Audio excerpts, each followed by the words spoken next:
I'm Natasha Hoskins. I'm Blake Newcomb. And we are here live at Solana's Breakpoint in Abu Dhabi, 2025. Oh, yeah. We heard about it this morning quite a bit.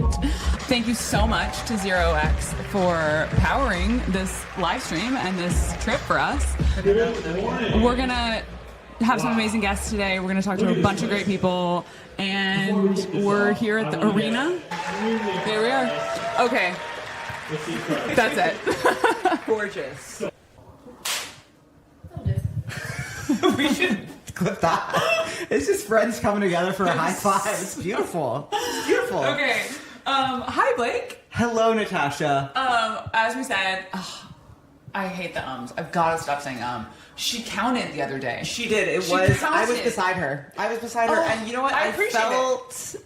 I felt bad for both of you. Yeah. For different reasons. Okay, I'm Natasha Hoskins. I'm Blake Newcomb. And this is Boys Club Live. First, what is Boys Club? Okay.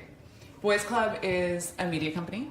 We have podcasts, we have newsletters, we do events, we do a ton of stuff on social, and you should go to boysclub.vip. If you haven't been, you have been. Every day almost. Every hour even. It's a Google Doc, and we know that, so you don't need to hit me up to tell me that it's Google Doc. It's intentional. It's art. You should subscribe to the newsletters. They're very funny. We do a crypto newsletter on Wednesday and an internet culture newsletter on Friday. And we are here at Solana Breakpoint interviewing a ton of very smart people around their projects, around what they're learning in Solana, or in Solana. Yeah. They're in Solana. Yeah, so, they are. They're in and of Solana inside you, I think is something I've heard people say. I will also say, like, really, when I think of our lineup and who we're speaking to, like, it will give you the best idea of actually what is happening, excuse the term, in the ecosystem. I agree. But genuinely, what's being built, the different directions, infrastructure to B2B to consumer, everything, top to bottom. And we'll be here for 3 days, so we'll continue to sort of give you insight into what people are caring about and talking about, what the booths look like, what the formats of the talks are, and sort of give you a play-by-play if you're not in the room. So there's and they probably won't be in the room because they'll be watching us. Exactly right. So there are a few things that I just want to do quickly, and then give us a. Is Kate? Kate's giving a note. Oh, look up. Look up. Look up. Okay. Not down, baby. Not down. I do have to look down for the next few things because I do have some notes to read. Great people to thank. Absolutely. And by thank people, you. I mean companies. So there are wonderful partners that we work with that allow us couldn't be here without them. We literally couldn't. So first, I want to thank Polygon, who they're our ride or die. We love them. Big shout out to our sponsors. If you've touched crypto in any way, chances you've already used Polygon. It's the chain quietly powering a bunch of stuff that actually works, that people actually use, like Stripe's crypto payments, betting on Poly Markets, prediction market, and a bunch more. So we love them. Thank you so much, Polygon. Thanks, Polygon. They're so great. So that's one partner. Perfect. And you know what? We have one more. So We do have one all more. ears. We do have one more. We would not be here at Breakpoint and in Abu Dhabi in the Middle East together hanging out. UAE if it were not for 0x. 0x is a great partner. Let's talk about swapping. When you're building token swaps, you want tech you can really trust. That's why you should use 0x. They've been experts in the game since 2017. Their swap API makes it stuff like liquidity aggregation, routing, and all the behind the scenes complexity. You don't need to trust the boys about it. 0x power swaps from some of the biggest apps in the space, including Coinbase's DEX trading product, Phantom, Backpack, and hundreds more. And it's not only the best price, 0x leads in execution quality, delivering speed so you can trade any token, even the very newly launched ones, near instantly. 0x, world-class swaps built by experts. Wow. I mean, if I'm not swapping with them, what am I doing? So. Truly. Also, can you believe I don't think I've ever gotten through an ad read without fucking it up. It was gorgeous. Thank you. I think it's genuinely because I love that team, and I think they're building excellent APIs for builders. And for the boys. And for the boys. Mm-hmm. Okay, that's sort of some of the housekeeping. I want to get a sense from you. What is your take on Breakpoint thus far? What are you feeling? Feelings check-in around Breakpoint. Totally. How big it is. How, like... 6,000 people here. So there you go. 75 product announcements. 100 countries. 100 countries. Okay, so like the actual... and I did it on camera, the high five. I'm not a high fiver. You're really I've never been. I'm sorry, I'm a big high fiver. That's how much I love you.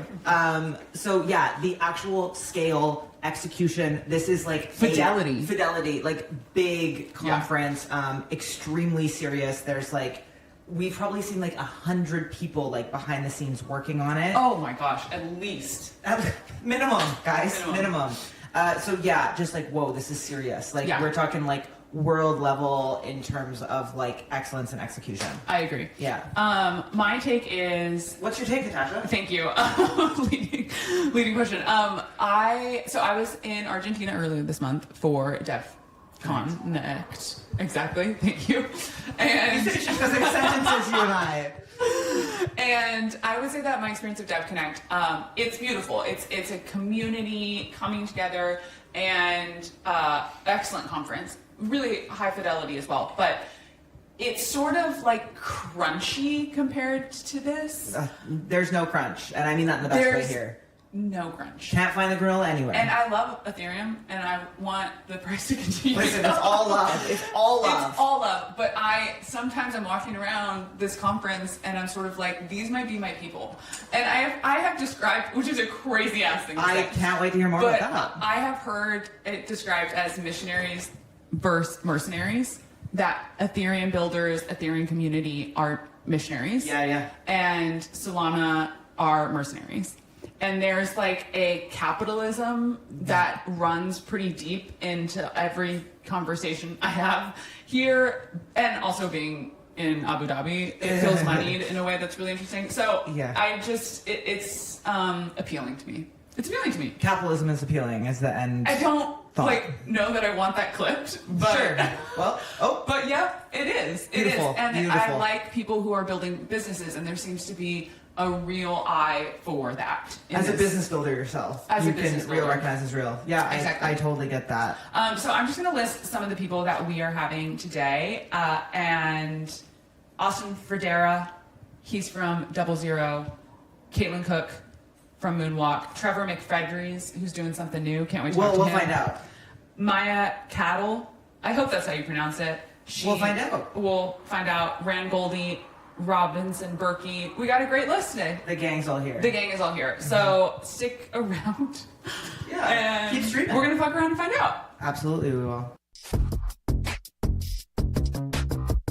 Austin Federa, co-founder of 00. Thank you so much for being here. Yeah. We're super excited to talk with you. So my experience of you online is that no, it's positive. I was going to say, we all know you in the best way.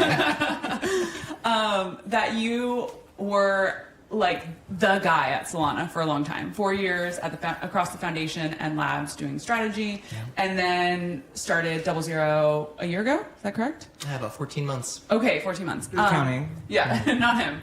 And I've done a lot of reading on 00. I feel the thing that has been revealed to me in that is that I have some understanding of a lack of understanding of how the internet just works. So we all do. Okay, great. So I'd love to just start with, like, can you explain it like I'm 5 on 00? Sure. So 00 is actually, at the high level, it's incredibly simple. Instead of validators and RPCs and all these blockchain things communicating over the public internet, they communicate over a parallel separate system.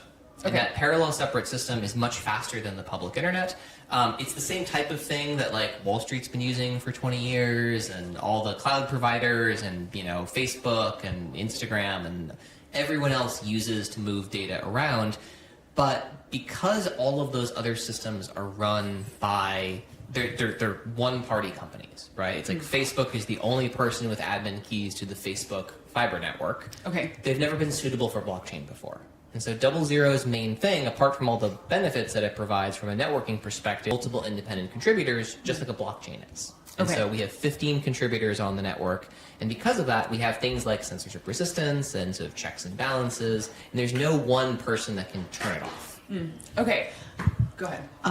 And with you being, as Natasha mentioned, like the man at Solana, for lack of a better term, Capital M. capital M. There's a lot of men at Solana. Yeah. True. I've seen most of them here. Like literally all the men in the world seem to be at this conference. You left the Solana Foundation to build this. Clearly, you felt like there was a need. Clearly, you felt like you saw something in the market. Why leave? It seemed like you really had it made there. So, yeah, I mean, look, Solana's incredible. The Solana Foundation is an incredible place to work. There's literally no other crypto project that could pull off a conference like Breakpoint. Yes. Year after year after year after year. And each one truly is bigger and better than the last, right? It's like the iPhone of crypto.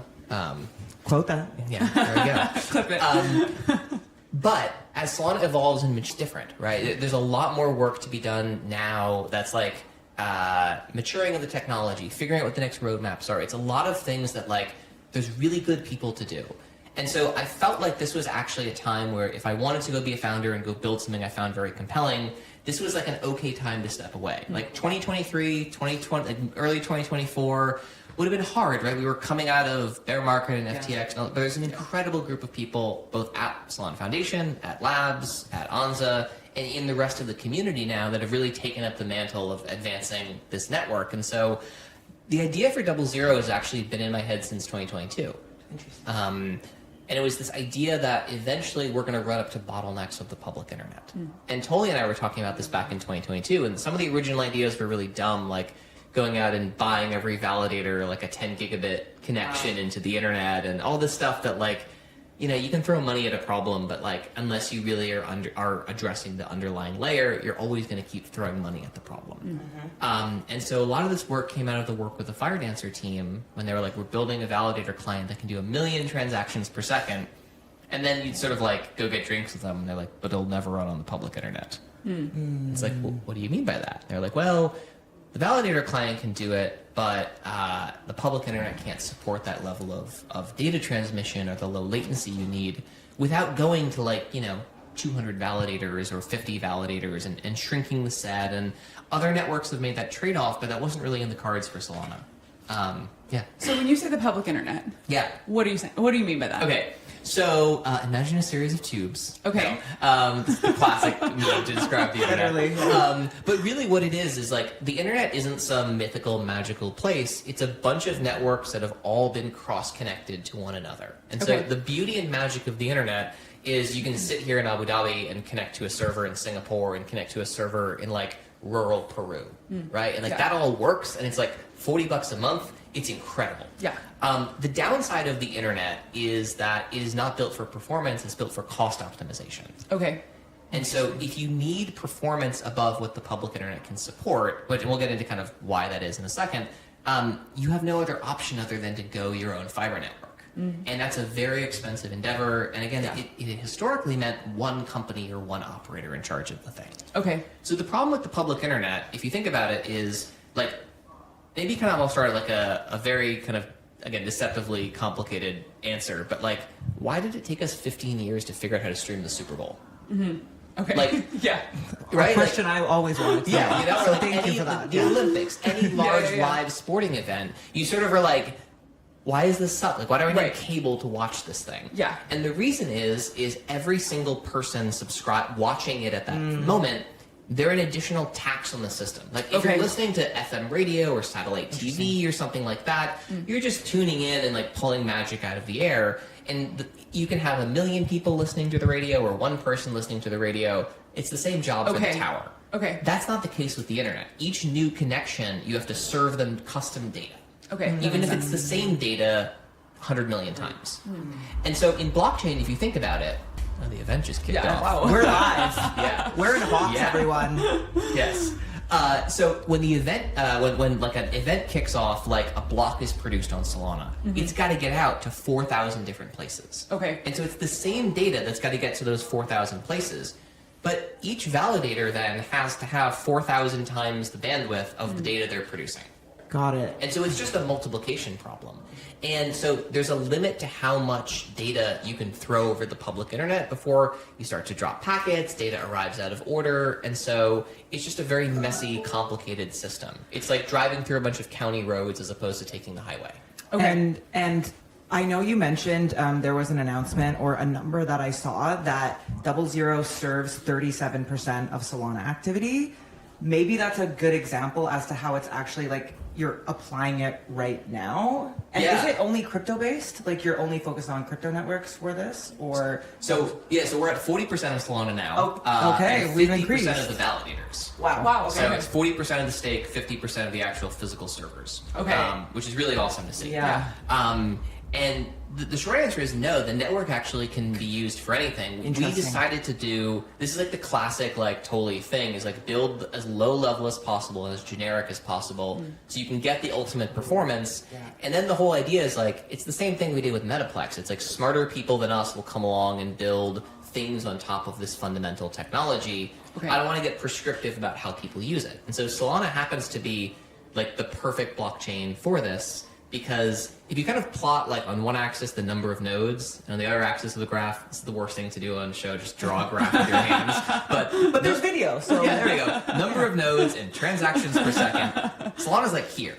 And no one else is anywhere close to it. There are networks that have similar numbers of transactions per second, but they have many fewer nodes. And that is what makes Solana such a good fit for 00. And so, you know, again, in classic Tolly fashion, if you do the hard thing first, everything else is easy. So we figured out we might as well start with the hardest network. And so when you were at Solana, and you said you've been thinking about this for a few years before you made the jump, was that coming out of like your own experience of seeing where there were going to be stoppers for this technology? Is that sort of where it came from? Yeah, exactly. It's like you know, the whole thing about NASDAQ on chain, internet capital markets. If we really want internet capital markets to be possible, we can't actually have internet capital markets over the public internet. Yeah. Especially if we want them to compete with traditional markets. And no traditional market runs on the public internet. Every single traditional market runs on extremely fast fiber or even technologies much faster than fiber. Okay. And that's where kind of all the money is made. And if you are slower than it's sort of like in trading, it's great to be smarter than your competitor, but if you can be smarter or faster, you should always pick faster. Okay. Another clip. There it is. Okay, and then how much of the, so something that I've related you guys to is sort of what NVIDIA is for AI, you guys are. It's a very flattering comparison. I'm gassing you up. But how much of this is hardware? Is it any It's all hardware. It's all hardware. Right, yeah. Okay. So the 00 network is like comprised of these physical switches. Which they're high performance networking switches, but we didn't make them. They're like a commonly used thing in the networking space. We have custom software running on it, which sort of helps manage all the blockchain stuff. But this is like physical cables under the ocean floor and going on top of mountains and stuff. And we don't have the full cable. We have a tiny little slice of it, but it's dedicated. Okay. And it really is the difference between like, you know, like the analogies break down, but it's like a private, having your own private plane versus like relying on the routes the airlines fly. Yeah. Right? Like you can leave whenever you want. You can go direct. Like it's all of this like, you know, just optionality. And so what that means is if you look at the flash crash that happened on October 10th, the public internet really, you could watch it on the metrics. The public internet suffered just from the crypto crash. 1,000%. Yeah, and so the Double Zero network, no impact. Wow. Incredible. I am so impressed and don't wish this work upon it. Okay. It's really quite fun. Okay, I love that. It seems like- sounds like a good founder. Yeah, I was going to say, that's exactly what I want to hear Totally. from the person leading me. No question. Okay, we're running up on time. So last question here. Just what's your hottest take on, I know we're just getting started at Breakpoint, but you've been here for a few days. Yeah. I'm curious what your trend that you're seeing, sort of just a tidbit for folks at home who are wondering what's going on here on the ground. Let's see. You know, I think the last few days have been like very technical. It's been like core dev meeting, like Mev Day and Block Zero. So that's where my head is. I think one of the biggest things that crypto in general is trying to figure out at the moment is, are validators like opinionated actors that have the right to build a block, or are they basically just like verifying data that comes in and attesting to its correctness? Like, are they curators of transactions, or are they just doing hot dog, not hot dog? Yeah. Right. Wow. Like, and that's sort of that's a big debate. Whether Ethereum sort of went the direction of the validator should not have control about what goes into the block. It's made block building extremely low profit on Ethereum too, and we see there's like one block builder on Ethereum now.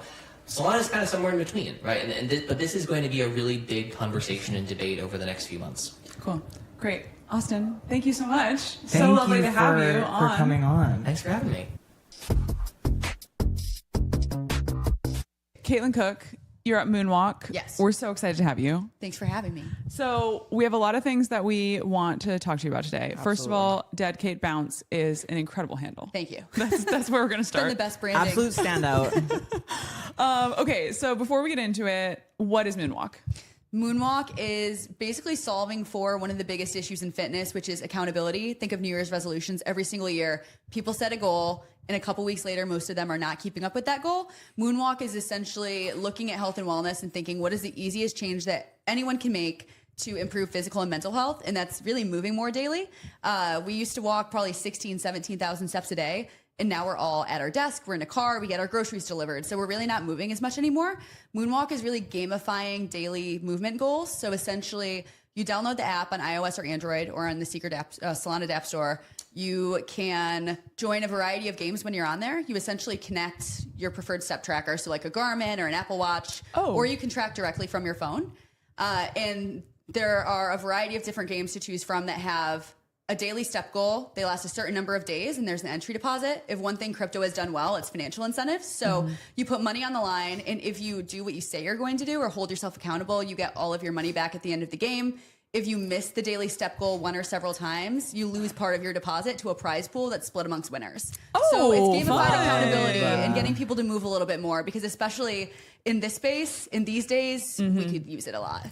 I feel like this idea and your execution is so boys club coded. Like, we are Yeah, it step really is. fiends. We girlies like to walk. We love a hot It's girl an walk. app for the girlies when we get it out Which of we the love. like crypto realm with all the guys. So. Yes. Is your first target audience crypto people, Solana users? Where are you kind of seeing the adoption? So right now, and our team comes from working in the Solana space, I would say something that's super unique to working in crypto and Solana specifically that's been really beneficial is you have a test audience, or you have an audience of testers that are open to early stage, potentially janky experiences. They'll give feedback. They're invested. They're interested. So we had a really good group of users early on that helped us get the app, up and running and improve pretty quickly. That's hard to find everywhere else. So we really wanted to lean into that. Right now, the community is mostly Solana and crypto or crypto adjacent, I would say. People who are a little bit more savvy.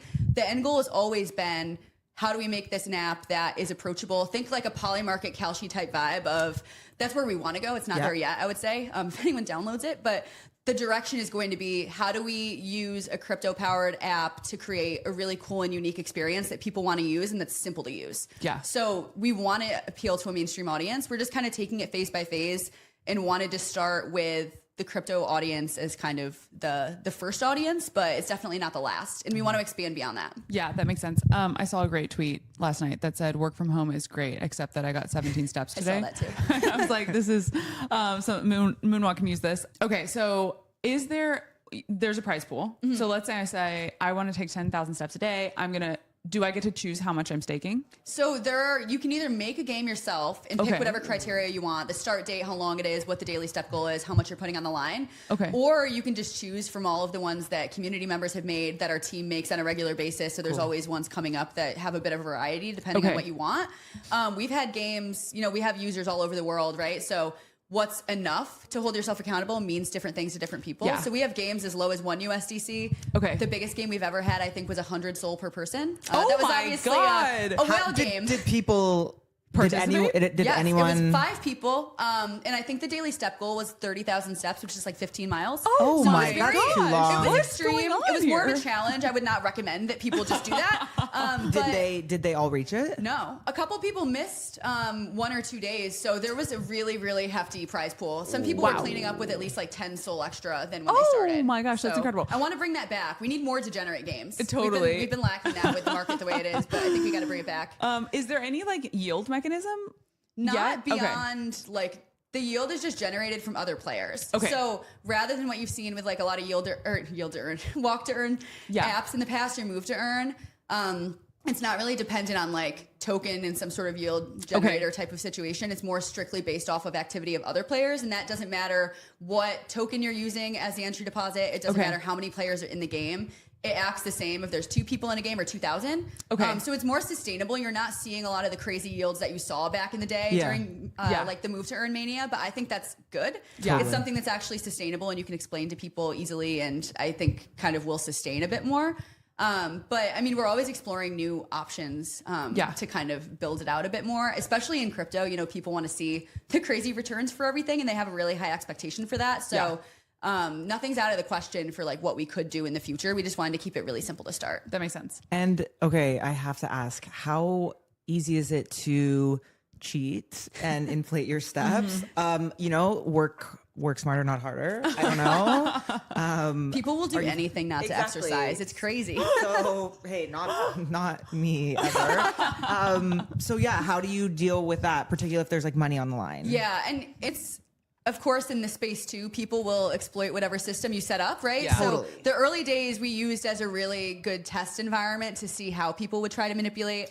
Like we've seen people post on Twitter. I run the Twitter account still, so people would tag Moonwalk and be like, "Oh, got my steps in today." It says 100,000 steps. Like surely you did not. Right, what's your routine? Surely. I don't believe it. But back in like the step-in days, they had factories in countries where it was just like shaking phones all day. Whoa. So we're Wow. like, it's always evolving. Like Yeah. one thing that we're thinking about is the idea of, and I'm not sure how we'll implement this yet, but the idea of like a verified user. So not everyone has like a fitness watch that can actually check your pulse in alignment with the number of steps you're getting. Whoa. But you can look at the way that the steps are dispersed too, right? So if you're getting like some irrational number of steps in like over like a 1 to 5 minute period, that's obviously not realistic, right? So you can look at sort of the timestamps of the activity to start, but I want to bring it into like, ideally this is a game that you play with your friends. And people that there's inherent trust there, and it would be super lame to like cheat in a game with your friends, right? And people that you know. That's not the behavior that you see when you're playing against people you don't know in this space, of course, so we need to account for it. But the idea of a verified user where maybe verified if you wear a device that can check your pulse, and that adds another layer of credibility of if you're getting a certain amount of activity in a certain amount of time and you're going a certain pace, you should be able to track like heart rate spikes with that as well. So there's a lot that we can add in, and we're always thinking about it. But for like kind of the baseline things, Apple Health, Google Fit, for example, they have the ability to add manual steps in. We don't count any of those. So those don't count automatically. That was an easy one to get out of the way. I don't know in what situation you'd ever want to manually add steps to your Apple Health, I guess. But I've done that. You have done it? Okay. I'm like, I genuinely don't know. We have a test user right here. Really, So. I'm like really proud of my steps. In the winter, I try to get 10 to 15,000 steps every day. Perfect. And so when it's freezing, I'll go down to my gym and I'll walk on the treadmill and like read or make calls or whatever. And then I'll take those steps and put them in my phone. Well, because if you have like interesting. your arms up or something, if you're not wearing a watch, like it's not going to track. So that would make Right. sense. Yeah. I get it for the glory. Like keep the streak going and keep Yes, your data accurate. For the glory, not For to the end of exploit your a system. recap, where you can see like Exactly. you moved this much this year. You move more than normal. Yes. Yeah. Okay. Are you guys seeing sort of any interesting like patterns in the data? Are you seeing like trends with the user? Like it's really interesting to have this very distinct user set that's like very crypto native, and it's sort of a test pool around how they move and what they do. So I'm curious if you're seeing anything that's been surprising to you. Yeah, I mean, a couple of different things. One, we have like the most powerful stat I think I've seen just in terms of if like this as a game format works for what we want it to be, which is not farming or just trying to make money. It's habit formation, which is really hard. So that's why we have this like accountability set up, because it takes a long time for like an action to become a habit that becomes a lifestyle. That's always the goal, right? But then you add in the gamification and people come to the app for different reasons. Yeah. The percentage of people who join a first game and then go on to join a second, which has a consumer app and kind of like user retention early on, is like almost 50%. Wow. So it's super high.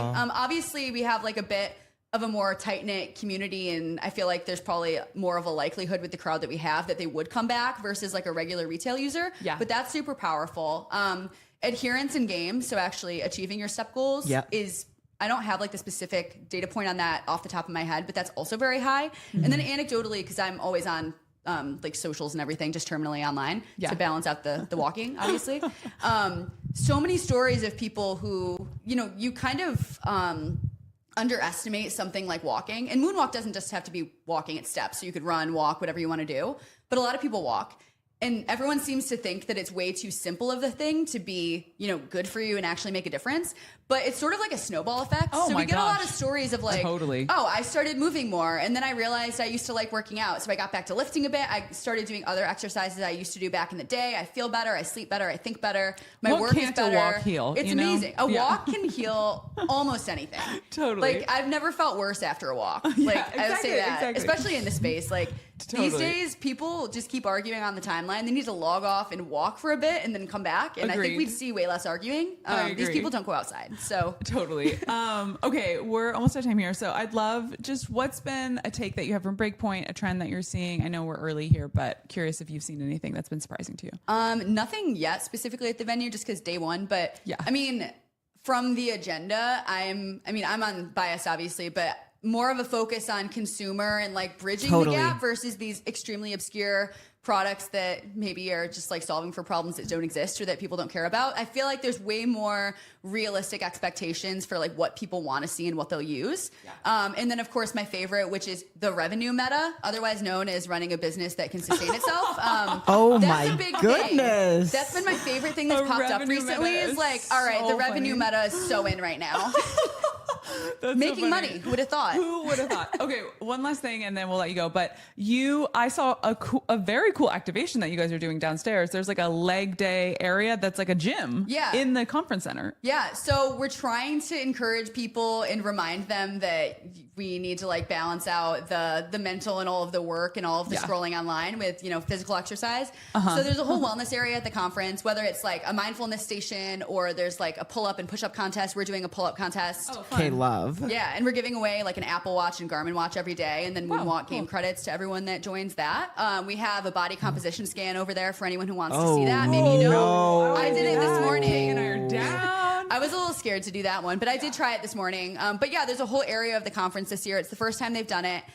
So excited to be involved in that and bring the healthy vibes that I think this space has needed. You're for doing a God's while. work. I was going to say you're saving the world and crypto. So thank you for that. Caitlin, thank you so much for coming on. Thank you Such so a pleasure much. to That have was you. so Thanks, guys. Trevor McFredries, friend of the pod, True. former Friend of the club, even. Really? Friend of the club. Truly. Former In the founder club. of Brud, FWB, amongst many other things. You're working on something new. Yeah. I couldn't find the name of it anywhere. Yeah. So, I even looked on LinkedIn. Wow. And let me tell you, wasn't there. It's not there. Yeah. so happy to have you Thank on. you. There's a lot I want to talk about. I read your Twitter article. Crazy move to publish That's- direct to Twitter. Yeah. I'm a ex publisher. Yeah, cool. Now, that's something they really are happy that you just said. Shout out Elon. Send them Elon bucks. Okay, tell me what's up. What are you working on? So yeah, I sold bread in 2021. Swore I would never do the startup thing again, and was kind of been joking the mental illness persists, and I just kind of kept waking up and having ideas. And so the thing I'm building is a company called Copiapoa. Nicole, who's at Me with Bread, and I have started together. Copiapoa is this cactus that I love because it does this wonderful and kind of brilliant, brutal thing where it will kill off part of itself to survive in hostile climates. Oh, cool. And it felt like a pretty apt metaphor for being a creative person in 2025. You got to like sacrifice some dogmas and really think about what it means and what it takes to survive in this moment. And the idea of building Copiapoa was how can we kind of use that ethos to develop software to help creative people navigate this moment, this ever trying moment. And so we built a product called Reach.social, which is really this kind of like bounty marketplace for creating content. People can take this clip, and they probably will, and get paid to clip it and post it all over the internet. It's effectively a public good. We take zero fee. Okay. We just felt like in a moment where it's easier than ever to build things because of robotics and automation, distribution is the hard part. So Yeah. can we build a tool? And that was kind of us getting our Solana sea legs. Okay. Built it on It's Solana. built on Solana. It Okay. is. And we're now building a product called Runner, which is kind of article, at least some of the thinking that I've been doing over the last few months. Cool. And okay, with the article, basically what I see as the main argument is that artists, creative people are really good traders, or should be. There should be that opportunity. Maybe you can expand on kind of some of the main ideas and how that relates to the company. Yeah, I think, the thing that I was kind of wrestling with is the group chats that I'm in with folks like you that used to talk about prestige television and art fairs and new albums now talk about Fed rate cuts. Totally. And you're like, what the fuck happened What here? happened? Like, what changed? And then you start... Those people are now at Solana Breakpoint. I was gonna say, they're all here. The gang's all here. So. Totally. And like you start squinting and you're like, wait, that's pretty radical. Why would a bunch of people that were effectively artists or creative people be talking about Fed rate cuts? Yeah. And you squint and you're like, well, this is effectively the same thing. These are people that had opinions and thoughts about the future and express those beliefs traditionally in like media or digital media of our generation. And now they're expressing those beliefs through positions in different markets. And I think the outcomes to me are more efficient and oftentimes more validating, and that you can be like right visibly. All my friends who hold Bitcoin since $1,000, whatever, it's cool they're rich. It's cooler that they're right. Yeah. And I think that that's a lot of the things that like my peers who were in the creative industries would feel validated about. Here's I'm Rosalia, and I'm taking kind of a musical form that's part of my heritage, and I'm bringing it to the masses, and everyone says that's insane, and then it works. Yeah. And it's very validating as a creative person.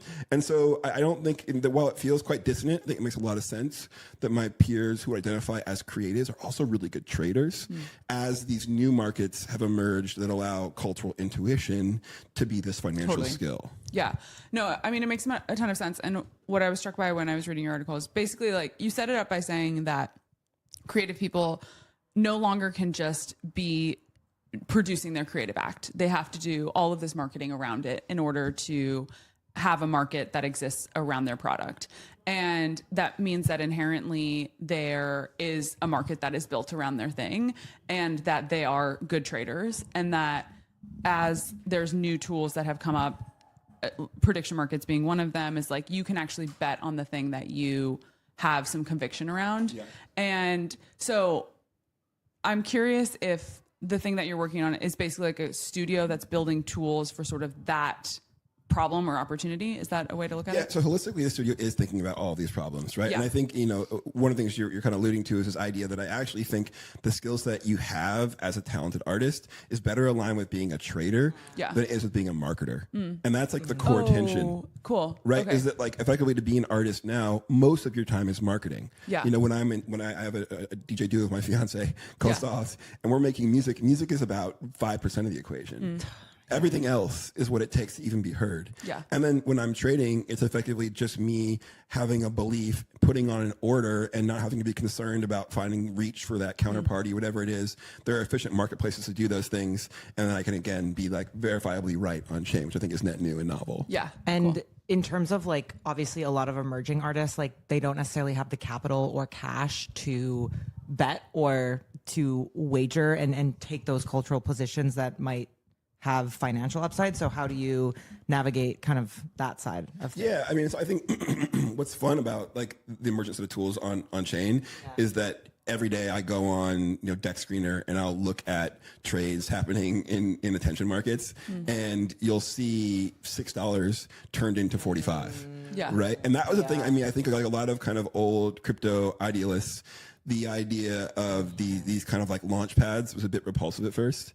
And then you get into it and you're like, this is exactly what I dreamed of. This is people, these are whole economies on chains. Yeah. There are people working on behalf of these tokens, doing marketing, whatever it takes. And they're turning $6 into $45 and they're able to buy Chipotle and live. Like that to me is really radical. As a kid who grew up on the internet trying to make money, it's brilliant. It's really special. And the flip side of that is, when we release a song as soft, Apple Music and Spotify all expect new photos. They expect like a publicist to drive a thing. And so it's like, cool, I'm going to spend minimum $1,000 with the homies helping me to maybe make $12 in streaming. And so while it sounds ridiculous to be like, hey, I'm going to use my cultural intuition to like wager $6 to make 45, I think it's more ridiculous to expect someone to spend $1,000 to $5,000 to put a track on a streaming service and make, $10 to $15 and hope one day you get a show or a brand deal. Yeah, totally. Okay, so why are you here at Dobby? Because I'm building on Solana, and I've gotten closer with a lot of the Solana folks and the Solana team, and I wanted to be here kind of with the people. And we're showing folks, some of the early iterations of Runner and what we're up to, but more importantly, like we built this great community, and so much of the joy that I've gotten out of this whole crypto thing is hanging out with people like you in arenas in Abu Dhabi. Yeah, specifically. Why Solana? Why did you choose Solana? I mean, for a lot of reasons. I obviously love Ethereum, and I'm a kind of a multi-chain brother. Cross-chain. Cross-chain, absolutely. Beautiful. But I thought the product we were building was built for Solana. When I would go and talk to people that were, kind of a newer generation of creative people who were playing around on chain, I'd be like, yeah, so what do you use? Do you use like Ethereum, or like Solana? And they'd be like, I use like Phantom. And you'd be like, oh, interesting. Wow. Okay. And so it's like, well, then the user interface is effectively like the experience. Yeah. And Solana's a first class citizen. And also it felt like the tooling and the people that were supporting the system were at a place now where we could do some things we want to do and we get the resources we need to win. And so it's been a lot of fun. And you're with Raj and I've known Raj for a long time. Shout out Chad Team 6. And it felt good to finally like take a shot at building on this thing and learning a lot. And it's been a lot of fun. Cool. I love it so much. I am always really excited about things that you're building, and I think that you have just a really unique perspective. Okay, where can people stay up to date with what you're up to? Yeah, so the easiest way is Runner Rodeo. You can go to Twitter or x.com / I was using Twitter, so Runner Rodeo. It's interchangeable, right? Yeah. I'm a multi-X descriptor, cross-X Twitter user as well. That's the easiest place. Tully retweeted it last night, which is very kind of him. We got some cool stuff coming. And then obviously you could follow your favorite X publisher. Yeah. Absolutely, which I'm looking at them. Yeah. So. At what.cd on cryptotwitter.com. I love it. Trevor, thank you for being here. Yes, so great to have you. Thank you, as always. Robinson Berkey, co-founder of Wormhole, friend of the pod at this point. Friend of the pod, yeah. I told you this before you walked in. I don't have any questions prepared for you. I have a we're question just gonna prepared riff. for you guys. Oh, no. Okay, let's hear it. Yeah. So is it fair to say Boys Club was born more in like an Ethereum Alliance type environment? Here we go. Getting controversial. I'm just curious now that you're Solana Breakpoint. Yep. It's the flagship Solana conference. It's huge this year. This might be one of the biggest crypto stage setups I've ever seen. Yep. How does it feel being at a Solana event? Do you feel welcome? Are you enjoying it? Okay, I am loving it. We talked a little bit about this at the beginning. So my first Breakpoint was last year in Singapore. Okay. Boys Club was at that one? No, it was just me. I just went to like get a lay of the land. And Turbulence and all, just flying for 18 hours. And anyway, then coming here, like the fidelity of the conference is unmatched. It's so, and we have been to literally every crypto conference that's ever existed, it feels like. And this is so high fidelity and so well done. And what I like about it is I think actually you might have told me this, that Ethereum is like missionaries and Solana is mercenaries. And you can really feel that. And there's something about it that I really like because there's a real like moneyed aspect to it that's like very honest. It's like, this is why we're here. And they're passionate about it and it's genuine and they're building really cool things. But they're also really pragmatic about it being an opportunity. And I really like that. So I'm enjoying it. What about you, Blake? Yeah, I mean, I'm like Ethereum through and through. That's like how I came up. So it's a really interesting place to be. And like, there's like an existential kind of question, I would say. It certainly is so like, I mean, we can cut. I know we're. Yeah, I mean, hey, you can see what centralization really does. Okay, yeah. In a way that it really works. I mean, we're in the. I don't also probably want to say this, but we're in the UAE, and like, look at what a kindly a non-democracy can create and move so quickly and advance so quickly. Yeah, totally. And so like if we're looking like full stack, like government to how quickly things can move when there's very few decision makers in a different type of way. So I don't know how I feel about that, but I'm noticing that that's what's happening. There are some benefits. You're saying you're not judging. I mean, even with the opening presentation here, which I thought was really cool, was talking about practicality. Some of the fastest growing companies right now, from a revenue perspective, are crypto companies, and a lot of them are built on Solana. I think the counter to that, a lot of people will be like, well, there are a lot of gambling focused, blah, blah, blah. But like, nonetheless, a lot of these companies are growing very fast. People want to use them, and they're built on Solana. And so I think that's a testament to the very practical nature of like, let's bring on real companies, real businesses, not things that, you know, socialify, gamify, things that could be down the line, which I believe they will, but you know, it might take a little bit. Yeah, totally. And go ahead. So how many breakpoints have you been to? This all but the first. Oh my gosh, you were such a Solana bro. So fun fact about Wormhole is Wormhole got its start connecting Solana and Ethereum. Okay. So what a metaphor for this conversation. So the first two chains we ever connected were Solana and Ethereum. We were very much so a part of Solana's birth, I guess you can say. And at the time, Just a doula. well, the first Solana hackathon, another fun fact, we have the namesake. It was the Solana and Wormhole, or That's X huge. Wormhole That's hackathon. huge. Whoa. First one ever. Where? It was in, I think it was in Chicago. Okay, I thought you were just really. It was on the internet. Yeah, well, it was there's nowhere. also some lore, a video of Tolly presenting Wormhole's architecture on the internet on YouTube. Whoa, yeah. okay. He was like, "This is how it works to send assets to Solana," which was pretty cool because at the time Solana was an island, right? Yeah. It had no way. Ethereum was the main thing that was getting used, and there was no way to get liquidity over. So that's how we got our start. Can you tell me? I'm from Vancouver, so Layer Zero is everywhere there, and I've worked with them. How? Maybe super naive question. How are you guys different than Layer Zero? Yeah. I would say the way to think about interop is it's very much so consolidated from 20, 30, 40, 50, 60 players to, it's not like blockchains where there's a lot of blockchains. It benefits everyone to have less and less and less. So now I would say the market is really consolidated to Layer Zero Wormhole. In ways, Chainlink is also getting into our core business, but it's largely like us too.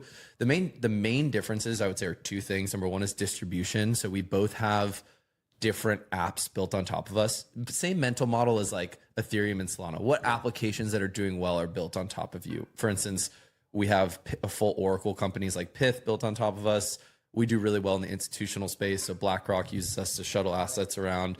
But the technical difference is, like, our stack is very similar, but I think a lot of people would say Wormhole's more of a decentralized stack. Got it. Okay. The way in which we send messages between chains, that's core of what we both do, are the way in which we send a message or way it's verified is much more decentralized than a Layer Zero. Okay. And to be intellectually honest, where that benefits layer 0 is that they can connect to more chains faster. 100%. We were just exactly having this conversation where for us, we are connected to fewer chains, but the more meaningful ones. Got it. And fun fact, like there's a lot of blockchains, but there's really only like 10 doing 97% of volume. So connecting to X, Y, and Z long tail chain, while we hope that does well, the data shows that it's becoming increasingly harder to kind of get into that group of chains that are performing well. Yeah. Got it. Are you like calling up every one of these chains and being like, come work with Wormhole? Is that what's going on? Classic BD. Yeah, it's just hey, I Give 'em a think dingle. no matter what, you should always be closing. But no, I think for us, so Wormhole's at this network effects point where chains come to us. Okay. Flex. Nice. It's not. Assets need to choose who to adopt. That's where I'm calling them up and saying, hey, BlackRock, hey, Hamilton Lane, hey, new stablecoin. Use Wormhole. That's where we're kind of like in the trenches fighting each other. Yeah. Chains though will come to both protocols, but like Wormhole in particular, they'll come to us. Like for instance, Monad. We've been working with them almost since inception because we have a deep integration with them where their native bridge. It's like one of the most important things to have day one. You want to be able to like turn on liquidity day one. Okay. So it's very much so kind of a come to us thing, but we are out there calling these asset issuers saying, Come hey, on down. please use Would Wormhole. you like to get dinner with me? Yeah. Would you like to enter the Wormhole? Yeah. Okay. Last question. What is your hottest take from Breakpoint so far? I know we're like 2 hours in. But... Oh, 2 hours in. 2 hour hot Okay, take. I usually have to like digest and like figure all this out. Or just like a observation. My main observation is, and I try to not always be a bull, what is happening here and what is happening, like the adoption we're seeing, the companies that are using Solana, all these companies building on Solana are top, like coming out of YC, fastest growing companies. Like cryptos finally has like these businesses that are actually making money. And yes, again, we can argue like gambling, whatever it's for, but it's so not associated with price. Like the market where we're at is just not really, and this isn't necessarily a hot take, but just an observation, not really like taking the partnership announcements, things that crypto used to have, like, oh, these big partners are now using this. That's just not being reflected in the price. I mean, we had a rate cut and we're seeing crypto go down. Wow. So I think that is an interesting place to be. I was also listening to Raoul Paul. I don't want to say his name wrong. I think but you nailed it. Yeah. Okay. He was advocating in the stage, I think upstairs or somewhere around here, that the 4-year cycle is now dead. And he had a lot of slides and reasoning for why. But I just think we're at a weird time in the market where I'm seeing all these announcements, like the stuff that Solana's coming out with. I'm like, this is just absolutely the future, but the price is just, not reflecting that. So not a hot take necessarily, but an observation. And, I kind of miss the days where a big announcement happens and price goes up. Like, how else is it going to go up? So yeah. Okay. Interesting. Well, Robbie, thanks for coming on. Thank you so having me. much. Great to have you. See you next time. Yeah. See you next time. Okay.